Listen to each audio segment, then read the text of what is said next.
हम लोग श्रीमद् भागवतम के प्रथम स्कंद के तीसरे अध्याय के 31वें श्लोक को देख रहे हैं। मेरे पीछे माइक पे बोलिए। यथा नभसि मेघा गौ यथा नभसि मेघौ गो लवसी में घोरो रेणुर्वा पार्थिवो निले रेणुर्वा पार्थिवो निले एवं दृष्टरिदृश्यत्वम् एवं दृष्टरिदृश्यत्वम् आरोपितम् अबुद्धिभिः आरोपितम् अबुद्धिभिः यथा नभसि मेघौ गो यथा नभसि मेघौ रेणुर्वा पार्थिवो निले रेणुर्वा पार्थिवो निले एवं दृष्टरिदृश्यत्वम् एवं दृष्टरिदृष्टव्यम् आरोपितम् अबुद्धिभिः। आरोपितम् अबुद्धिभिः। देखिए, कल हमने चर्चा किया था कि किस प्रकार से लोग विराट रूप को भगवान मानने लगते हैं। विराट रूप क्या है? विराट रूप है ब्रह्मलोक से लेकर जितने 14 लोक हैं नीचे के पाताल, उसकी ये धारणा की जाती है, ऐसा सोचा जाता है। धारणा का मतलब है ऐसा सोचा जाता है कि जो पाताल है वह भगवान का चरण है। अगर हो सके तो एक खिड़की बंद रखेंगे तो अच्छा रहेगा। आवाज तुलसी जी को थोड़ा सा इधर रख। हाँ, तो पाताल भगवान का चरण है। और आज हम क्लास नहीं दे रहे हैं, आज मैं डिस्कशन कर रहा हूं कि हो सकता हो मेरी अंडरस्टैंडिंग में कहीं कुछ गड़बड़ हो तो शास्त्री जी को माइक पहले से देके रखिए, क्योंकि ना ना ना आज तो आपको पहले से लाइसेंस दे रहे हैं, कहीं मिस्टेक, क्योंकि मेरी समझावट जितनी है मैं उतना प्रस्तुत करूंगा। ठीक है? तो लोग दो प्रकार से सोचते हैं। जैसे देखिए, हमारा स्थूल शरीर है जो आपको दिख रहा है, ये मेरा स्थूल शरीर दिख रहा है आपको, और मेरा सूक्ष्म शरीर है जो दिखाई नहीं पड़ता, जिसके हाथ पैर नहीं होते, वो दिखाई नहीं पड़ता। ऐसे ही लोग सोचते हैं, ऐसा है नहीं। मेरे संबंध में, जीव के संबंध में स्थूल और सूक्ष्म शरीर है मेरे, लेकिन कुछ लोग सोचते हैं कि भगवान के भी इसी प्रकार से स्थूल और सूक्ष्म अवस्था है। वह सोचते हैं कि जो विराट रूप है जिसमें जो ग्रहों से बना हुआ है यह भगवान है, लेकिन ये भगवान नहीं है। भगवान तो सच्चिदानंद है, अपने धाम में रहते हैं, पूरी तरह से उसे परे हैं। और इसके परे और इसके अलावा भी एक सूक्ष्म रूप की धारणा करते हैं, सूक्ष्म विराट कह लीजिए, ऐसे कह लीजिए, जो उनको दिखाई नहीं पड़ता। उसकी चर्चा अगले श्लोक में करेंगे। तो यह एक प्रकार का आरोप है भगवान पे। जैसे मैं कहूं, मोहित प्रभु आगे बैठते हैं तो पकड़ लें, मोहित प्रभु कल के जो नीम के पेड़ गिरे वो आपने गिराए, तो आप क्या कहेंगे? प्रभु जी, हमने नहीं गिराए और मैं आपके प्रति क्या बर्ताव कर रहा हूं? मैं आपके ऊपर आरोप लगा रहा हूं, है ना? जो कार्य आपने नहीं किया, जो आप है नहीं, उसका आरोप लगाते हैं, है कि नहीं? इसी को तो आरोप कहते हैं। अब उसको एक उदाहरण से समझा रहे हैं आप पे, किस प्रकार से वह भगवान पे आरोप लगाते हैं, उसको देखिए।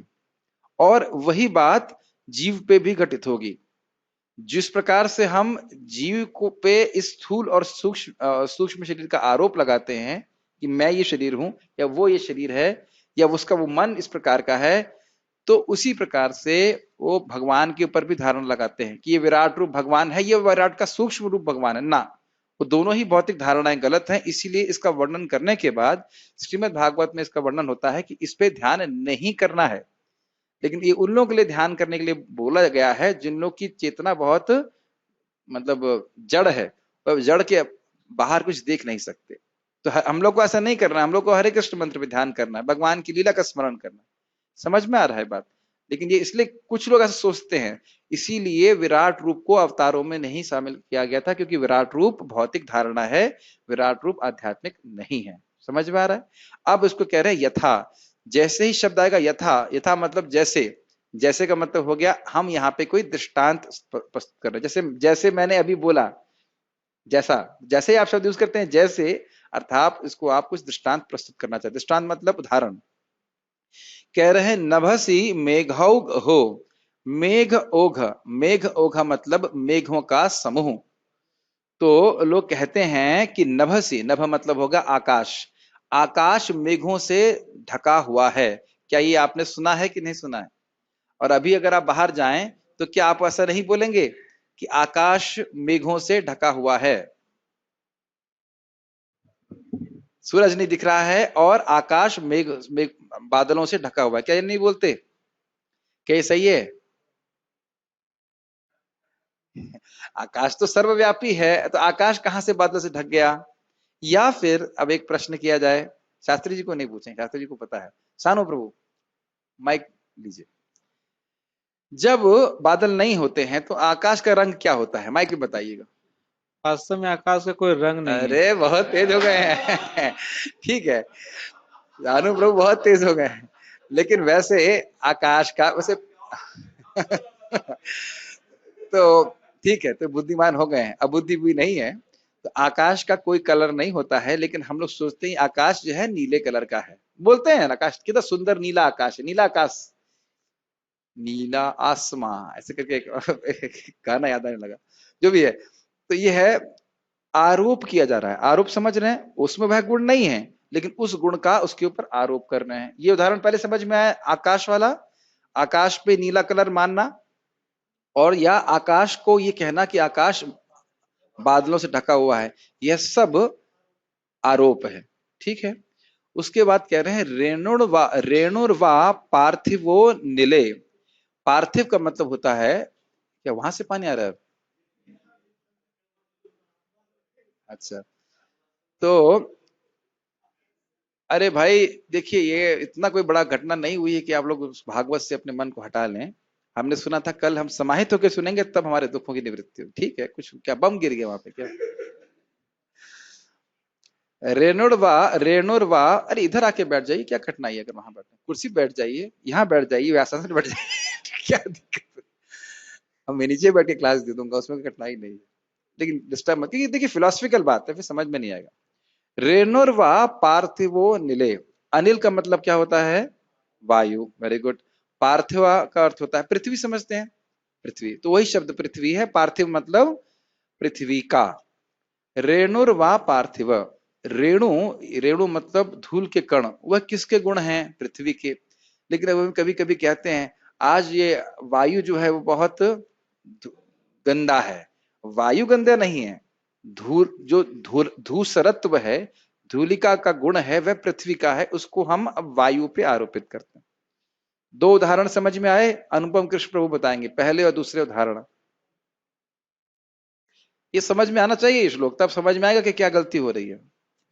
दो उदाहरण है यहाँ पे, पहला बादल का और दूसरा पृथ्वी का। अब मतलब पहला आकाश का और हाँ, आकाश और वायु का। यस, वायु का, कि मतलब जैसे हम कहते हैं कि बादल ने ढक दिया आकाश को, तो ये गलत बादल है। ने आकाश को ढक दिया, क्या ये सही बात है? नहीं। नहीं। और क्या उदाहरण था? और दूसरा कि जो आकाश है वो मतलब नीले रंग का। सोच रहे कौन सी रंग का, कौन सा रंग का बताया था? पीला था तो नहीं बताया था, लाल तो नहीं बताया था। आकाश नहीं, जो है वो नीले रंग का नीले है। रंग का है।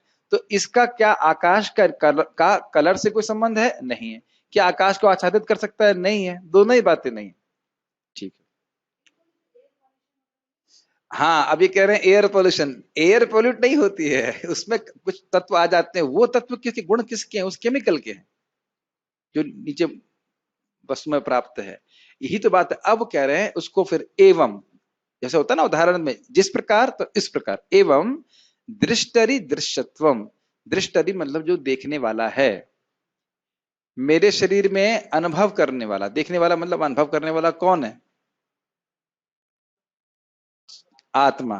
चेतना तो आत्मा का गुण है, इसमें तो प्रसन्न नहीं इसमें तो प्रसन्न क्यों हो गए?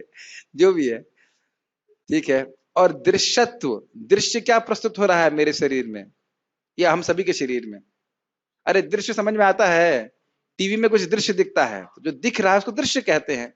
तो दृश्यत्व मतलब देखे जाने का गुण, दिखे जाने का गुण, सॉरी, दिखे जाने का गुण। दृष्टि मतलब देखने वाला। समझ में नहीं आएगा तो आज ब्रेकफास्ट नहीं समझा पूछूंगा, ऐसा नहीं, छोड़ूंगा नहीं। ये नहीं कि दिमाग बंद करके बैठ गए। दृष्टि मतलब देखने वाला, और दृश्यत्व, दृश्य मतलब देखा देखा जाता है। जैसे आप मान लो टीवी के किसी दृश्य को देख रहे हैं, तो आप हो गए दृष्टि और वो हो गया दृश्य। ये समझ में आ रहा है? ये भी कठिन है। हाँ, ये आ गया। दृष्टि मतलब क्या? देखने वाला। ठीक। अब मैं आपके शरीर को क्लास दे रहा हूं कि आप लोगों को क्लास दे रहा हूं?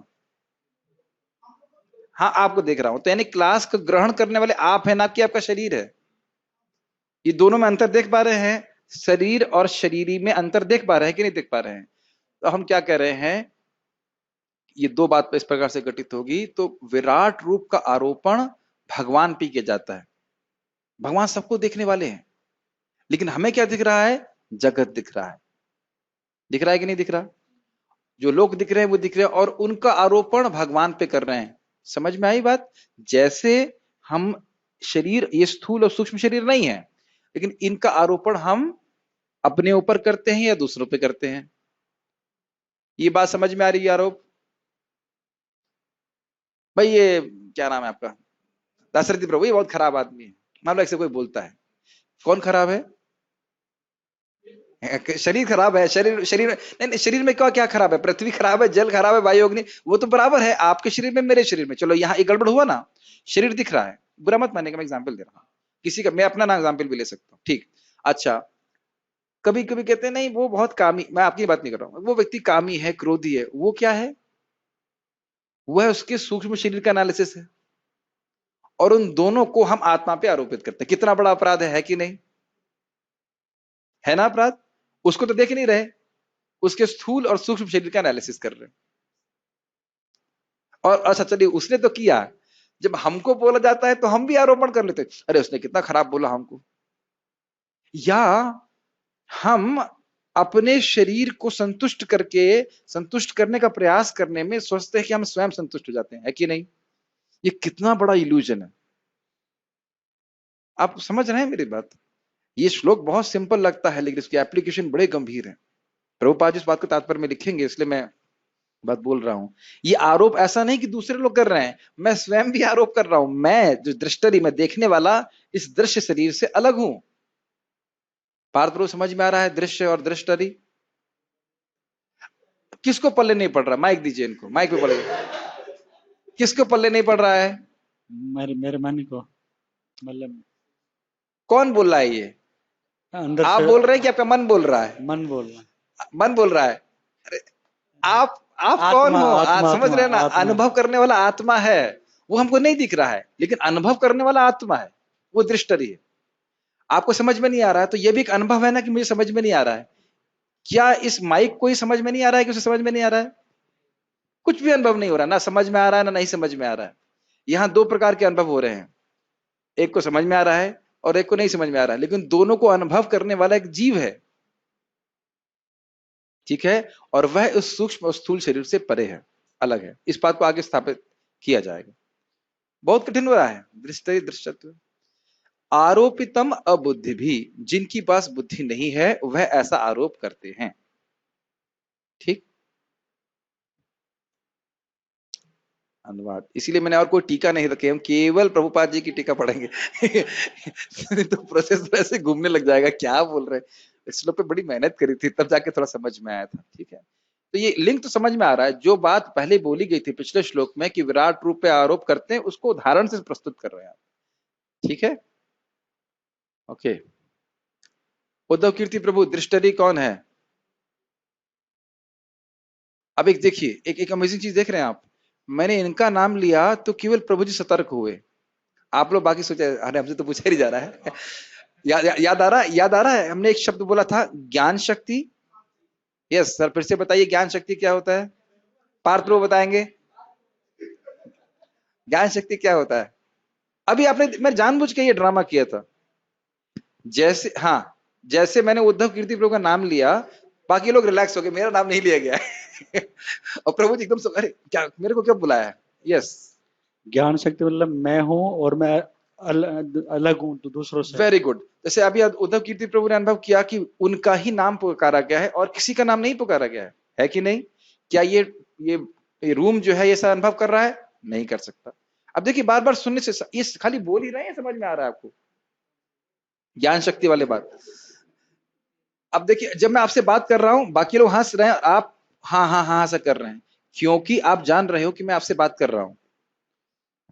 मैं थोड़ा विनोद में बोल रहा हूँ सारी बातें, लेकिन आप सब लोग समझ रहे हैं, व्यक्तिगत रूप से हर व्यक्ति यहाँ अनुभव कर रहा है, क्लास कुछ तो हो रहा है, हिंदी बोल रहे हैं, किसी को समझ में आ रहा है, कोई कह रहा है नहीं गलत बोल रहे हैं, मतलब कुछ भी आ रहा है, वह एक हर व्यक्ति का यहाँ पे एक व्यक्तिगत अनुभव है, इतना कठिन नहीं समझ होगा समझ में।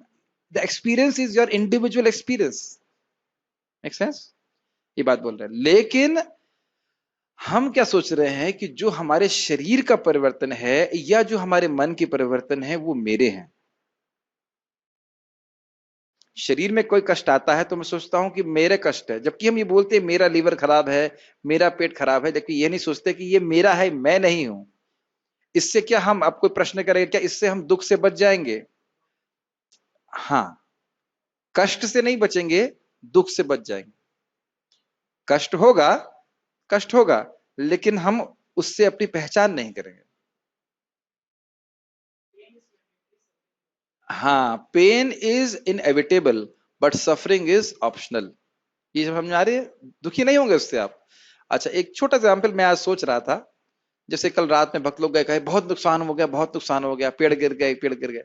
आज एक बहुत सुंदर सा रिफ्लेक्शन सुबह उठते ही भगवान ने दिया, जिसकी वस्तु है वही ध्वंस कर रहा है, तो मेरा क्या नुकसान है? पेड़ आपने तो उगाए नहीं, पेड़ सब ठाकुर जी के हैं, अब ठाकुर जी गिराए रहे उसको, तो हम क्या, हम उसमें क्या अपना अपना नुकसान सोचेंगे? इसका अर्थ नहीं कि हम उत्तरदायित्व न लें, लेकिन रोए नहीं इसके लिए। ये सब बात मैं क्यों बोल रहा हूं, ये भी आरोप करने लगते हैं, ये पेड़ मेरे हैं, ये मेरा नुकसान हुआ, मेरा गिर गया सामान, खो गया। आप मेरी बात समझ रहे हैं? क्या पेड़ों के गिरना को हम रोक सकते हैं? नहीं रोक सकते। तूफान आने को रोक सकते हैं? नहीं रोक सकते, लेकिन अपनी दृष्टि को परिवर्तित कर सकते हैं, तो दुखी नहीं होंगे, परेशान नहीं होंगे। बहुत अच्छा श्लोक है ये, अगर विचार करें तो बहुत जगह घटित होता है। ऐसे ही मन पे होता है, साहब बड़ा अपमान हुआ, आज हम जप नहीं कर पा रहे, बहुत परेशान की, बहुत खराब बोला, हमारे कोई वक्त ही नहीं समझ रहा है ऐसा करके सोचते हैं। या फिर अहंकार में, जानते नहीं तो मैं कौन हूं? तो उनसे पूछो आप जानते हैं कौन है? तो ये सारी स्थितियां हम बार बार कर रहे हैं और बड़ा कठिन। लेकिन एक बात ध्यान रखिए, एक व्यक्ति इसने ऐसे प्रश्न किया इसी पे, प्रभु जी आत्मा तो शरीर है नहीं, मन है नहीं, तो अगर हम किसी की निंदा करते हैं तो हमें पाप क्यों लगता है? मैंने कहा पहली बात तो यह है क्योंकि शास्त्र में लिखा है। मैंने कहा दूसरा कि अगर आप इतने ही ब्रह्म ज्ञानी हो तो फिर निंदा क्यों कर रहे हो? इतना विवेक अगर आपके पास है कि भाई आत्मा अलग है और शरीर और मन अलग है, तो क्यों फिर निंदा कर रहे हैं? ठीक है, तो इस प्रकार से लोग जो है बाईपास करना चाहते हैं शास्त्र के वचन को, नहीं निंदा निंदा करना चाहिए। ठीक है, अन्य बात, बादल तथा धूल वायु द्वारा ले जाए जाते हैं, लेकिन अल्पज्ञ लोग कहते हैं कि आकाश मेघाच्छादित है। समझा दिया, इसको मैं समझाऊंगा नहीं। और वायु धूलिमय या मलिन है। इसी प्रकार वे लोग आत्मा के विषय में भी भौतिक शरीर की धारणाओं को आरोपण करते हैं। समझ में, आरोपण मतलब स्थूल और सूक्ष्म शरीर का आरोपण वे आत्मा पे करते हैं कि वे ऐसा है, ये ऐसा है, बोलते भी हैं भाई सब बहुत बड़े अच्छे आदमी है, भाई वो सब बड़े खराब आदमी है, ऐसा बोलते हैं। तात्पर्य यहाँ पर, हाँ माइक पे बोलिए। तो कोई आत्मा के स्तर पे है भौतिक देह में, आत्मा के स्तर पे तो उसको कितना भी मारा पीटा जैसे कोई कष्ट नहीं होगा, है ना? कष्ट मतलब दर्द तो होगा, लेकिन मतलब दुख आत्मा नहीं जैसे हम होगा। देखते देखिए हैं देखिए, अद्भुत, मैं आपको एक उदाहरण देता हूँ। परम पूज्य शिला जयदेव गोस्वामी, जो मैंने भक्तों से सुना था, महाराज से सुना था कि उनके हाथ और पैर काट करके उन्हें कुएं में डाल दिया था चोरों ने, और वहां भी वो खुश खुश कीर्तन कर रहे भगवान का। मैं हरिदास नहीं, यह तो अद्भुत था, हाथ पैर ही काट दिए उनके चोरों ने। और फिर जब उनको बाहर निकाला किसी कारणवश, तो चोरों का ही हित करना चाहते थे। पूरी पूरी कथा याद नहीं आ रही, हल्की हल्की याद है, लेकिन अद्भुत अद्भुत है, अद्भुत है, एकदम अद्भुत है। या जैसे कि हम उस दिन उसमें देखते हैं, वो जो वासुदेव ब्राह्मण थे, उनके शरीर से कीड़े निकले थे। उदाहरण दिया जाता है, प्रभुपाद इसको बताते हैं, जैसे एक नारियल है, आप जानते हो इस उदाहरण को, नारियल जब कच्चा होता है तो खोल से चिपका होता है, समझ रहे हैं ना, हरा नारियल।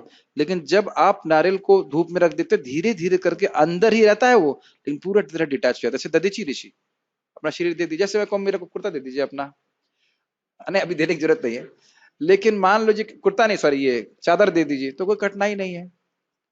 लेकिन कोई कहे शरीर दे दीजिए तो बड़ा कठिनाई, क्योंकि हम आ सकते हैं, हम सभी लोग इस प्रकार से आ सकते हैं। और जैसे आपको स्मरण हो, जब भरत महाराज को मारने के लिए लेके जा रहे थे, उनको पता था क्या करने लेके जा रहे थे। ऐसा नहीं कि वो जान रहे थे कि फीस्ट खिलाएंगे हमको, या जब उनको माला पहना रहे हैं और उनका सजावट कर रहे हैं, उन्हें पता है कि क्या करने जा रहे हैं, लेकिन उनको वो बिल्कुल शरीर से, मतलब महाराज बता रहे थे कि किसी का कोपिन फाड़ दिया जाए तो उसे अधिक दुख होगा, लेकिन उनका शरीर चला जाए तो उन्हें कोई दुख नहीं होगा, याद ही नहीं रहता। देह स्मृति नाही जार, संसार बंधन कहाँ था। ये चेतना का स्तर ही अद्भुत है।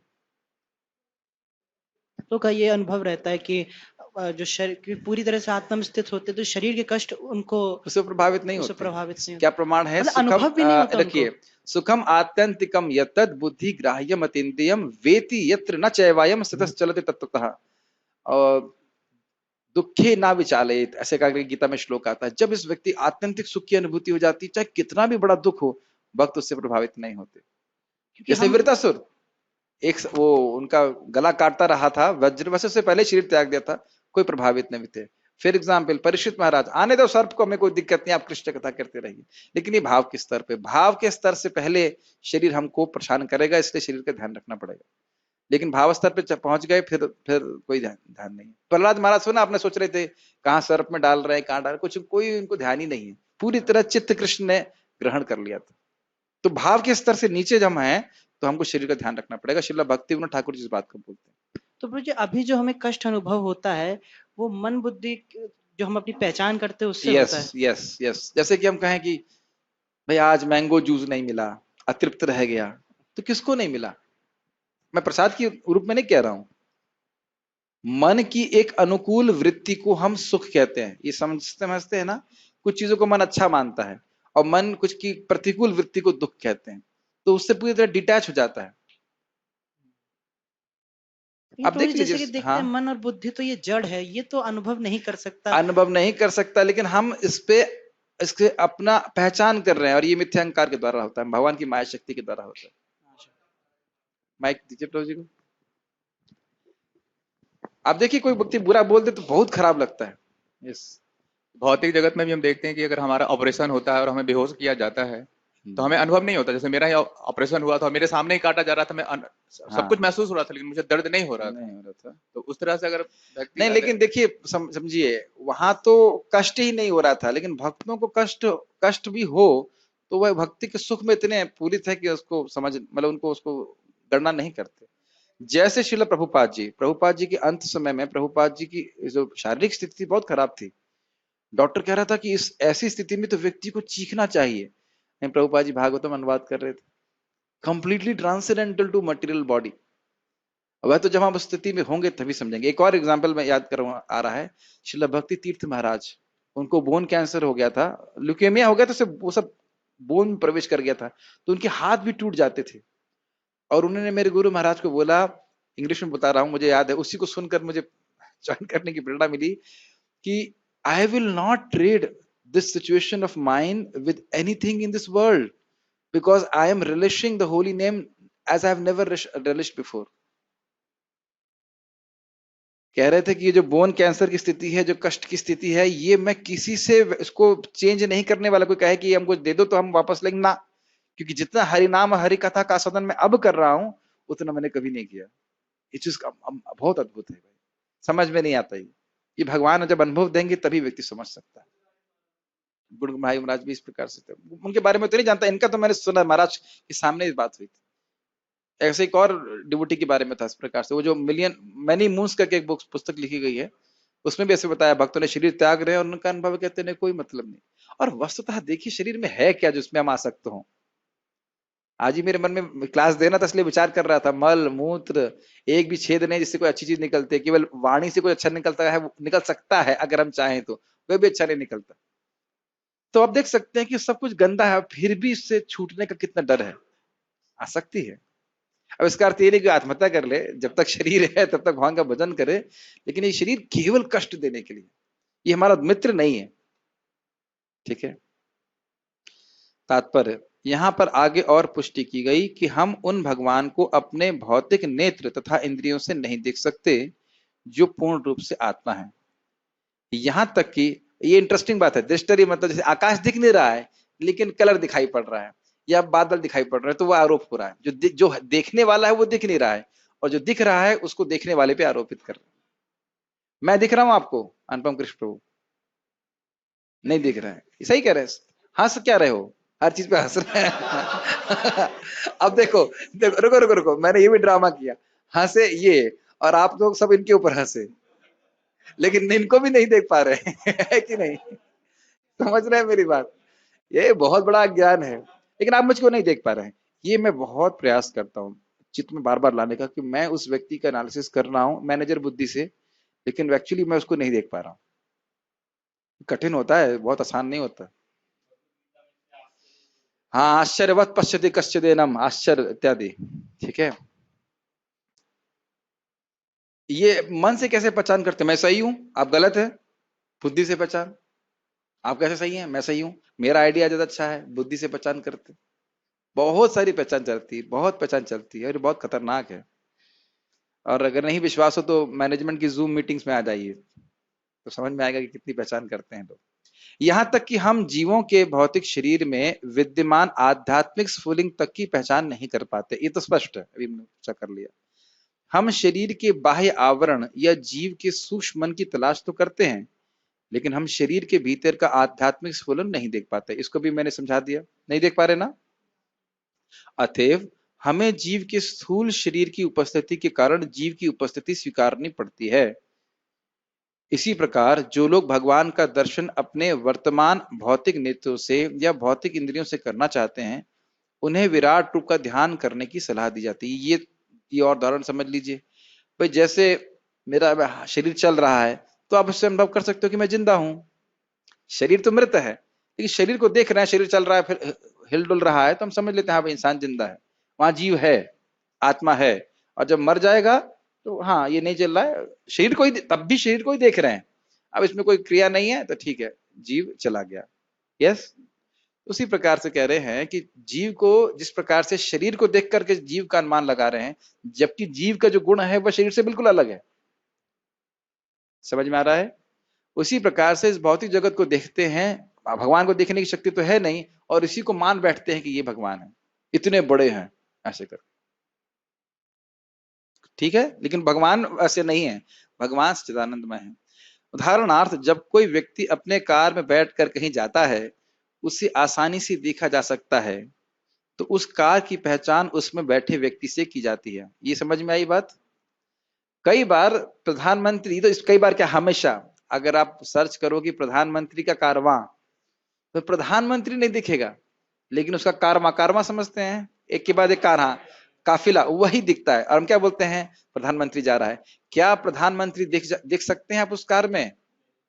वो ऐसा बना के रखते कि कार को आप प्रधानमंत्री नहीं देख पाएंगे, लेकिन आप उस कार काफिले को देख करके कह लेते हो कि। प्रभुपाद जी एक उदाहरण देते हैं कि जैसे कोई रिक्शे वाले को बुलाना होता, कहते ए रिक्शा, तो रिक्शा को बुला रहे हैं कि रिक्शे वाले को बुला रहे हैं? क्या उत्तर है?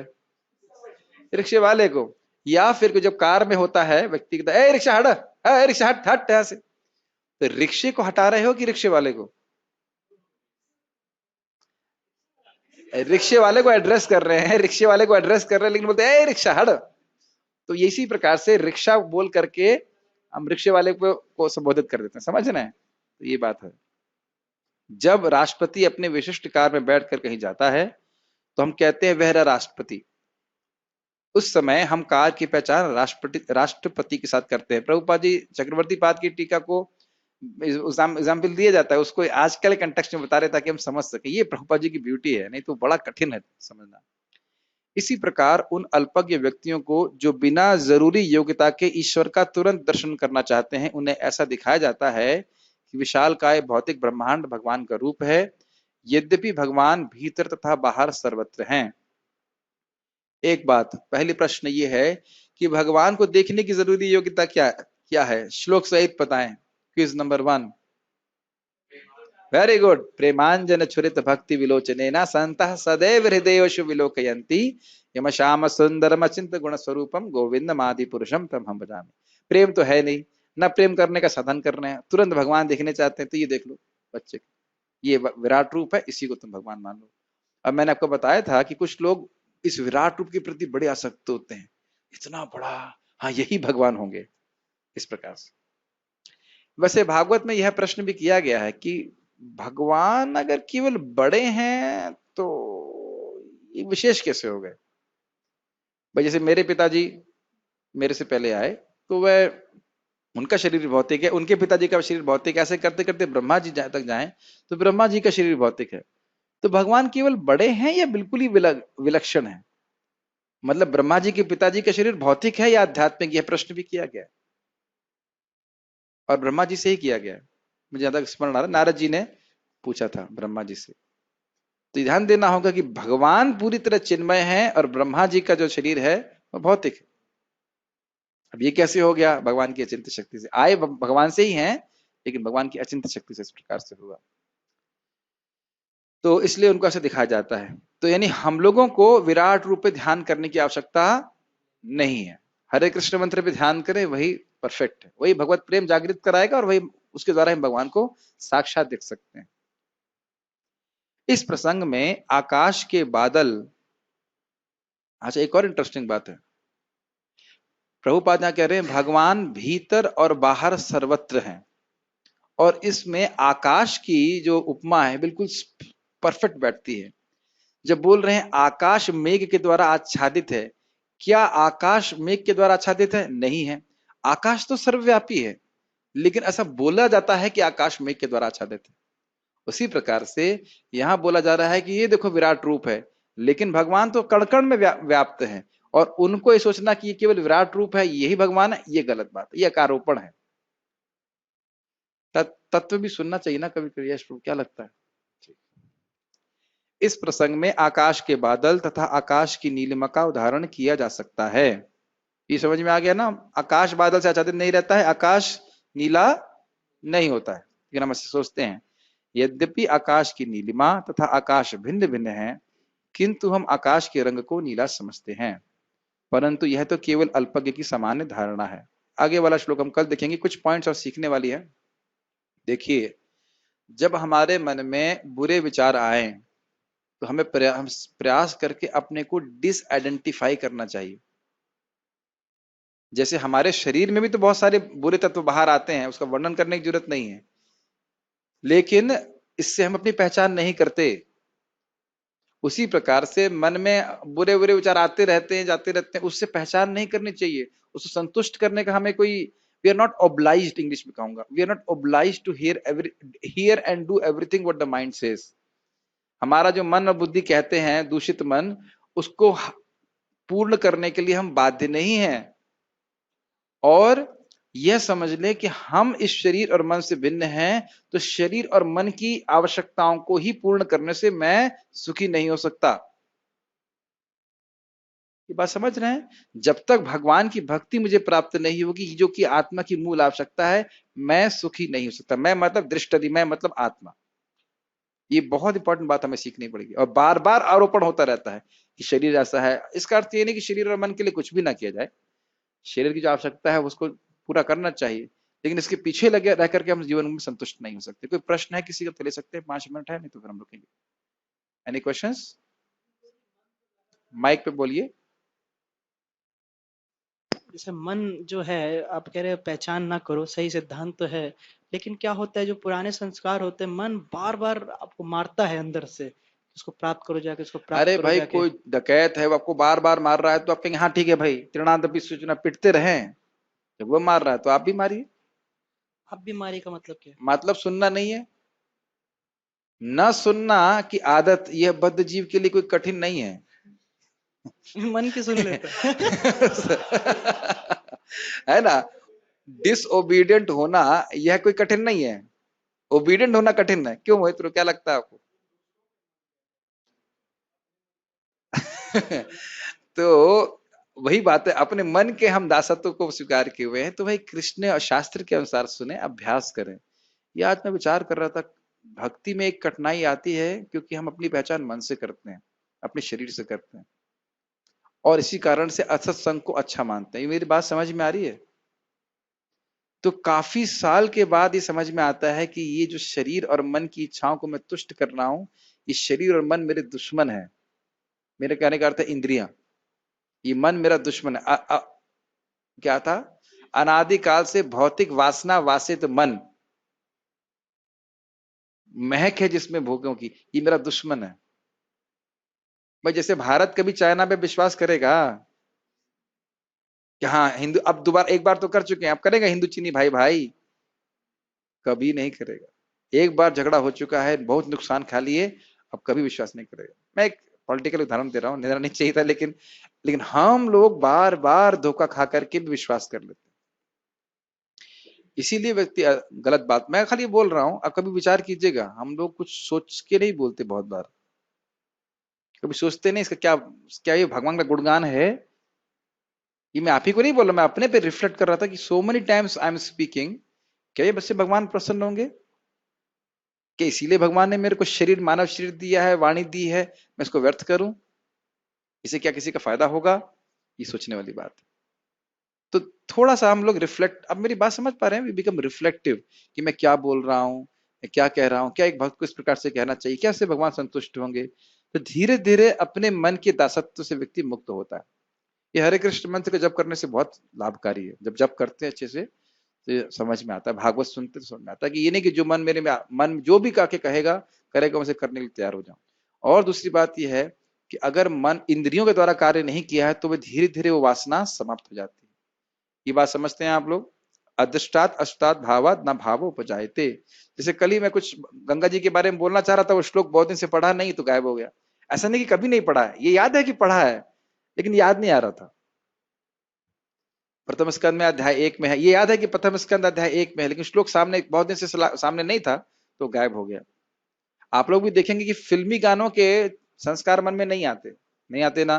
कभी आए किसी के जब करते समय? कोई बोल ही नहीं रहा है, हम बोलेंगे तो कभी नहीं आता, तो वो गायब हो गए हैं, क्योंकि फिल्मी गाने हम सुनते नहीं है।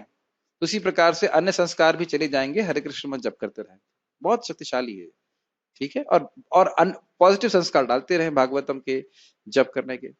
एक बार मुझे वृंदावन चंद्र महाराज जैसे गाते हैं, उसका संस्कार मन में आ रहा था, हरे कृष्ण, उनका स्पेशल स्टाइल है, मन में ऐसे स्मरण होता है, जैसे हरे कृष्ण मंत्र गाते हैं, या आज सुबह परम पूज्य लोकनाथ महाराज जैसे कीर्तन गाते हैं, वो स्मरण हो रहा था, वही ट्यून करके। तो मैं बोल रहा हूँ कि वह संस्कार हमको पॉजिटिव रखेंगे तो नेगेटिव अपने आप चला जाएगा। अधिक अधिक भगवान के बारे में वर्णन करें, बोले, आप करते हो, अच्छी आदत है, उसको करते रहे, और ये संस्कार आते रहेंगे जाते रहेंगे, इनसे कोई मेरा मतलब नहीं। ठीक है? ओके, सो चलिए स्टॉप हियर। श्रीमद् भागवतम की जय, श्रील प्रभुपाद की जय।